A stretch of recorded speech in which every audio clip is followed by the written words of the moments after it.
Chris, thank you so much. We want to get back now to that looming UPS strike we just told you about. The Teamsters unions say they will walk off the job as soon as their contract ends, scheduled to do so July 31st. And joining us now to give us some context on the issue is Robert Bruna, professor of labor and employment relations at the University of Illinois. Professor Bruna, thanks for being with us this morning. Sure. Nice to be here. The head of the Teamsters union says a strike now appears inevitable. That's a quote. Can you explain for our viewers how did we get here and what's this dispute all about? Yeah, well, we got here because contracts previously signed between the Teamsters and UPS really left a lot of the union membership feeling quite dissatisfied. There was a lot of overtime, forced overtime that was imposed. There was a job classification created that created a second-tier worker at a lower wage and an expansion of part-time workers.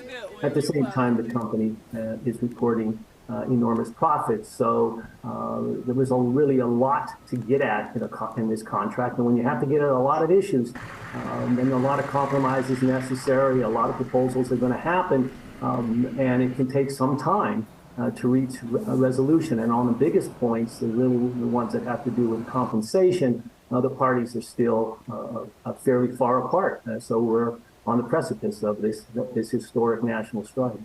And Professor Bruna, we know this isn't the first time UPS workers have gone on strike. This last walkout, it was a while ago, it was 97, and it lasted for 16 days. Can you talk to us more about that strike and what kind of impact it had on the economy?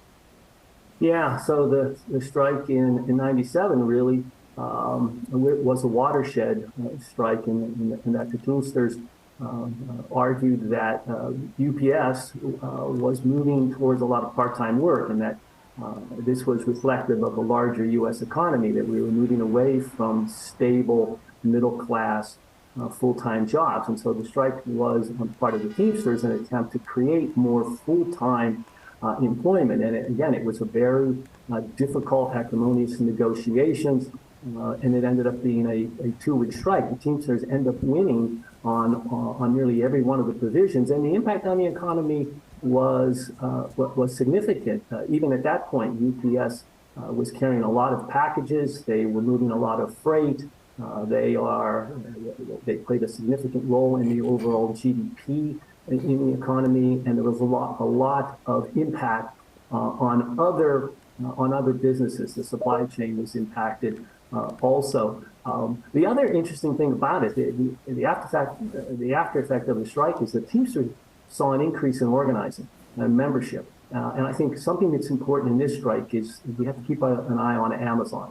I think if the Teamsters win a good contract at UPS, they'll then use it to go after Amazon and try to convince those workers to organize. So the impacts are going to be wide and dispersed and felt for a long time.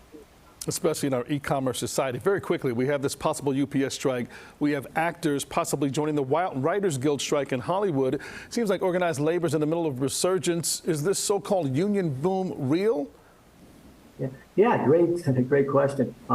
It certainly does look real because we've seen a lot of union activity. We've seen more unions organizing. We've seen new sectors in which organizing has occurred. Obviously, people are aware of what's happened with Starbucks. Amazon has finally had a warehouse organized. Unions are winning more election campaigns, are filing more petitions, and more resources are put into organizing. The overall numbers, however, on union density really have not grown much at all.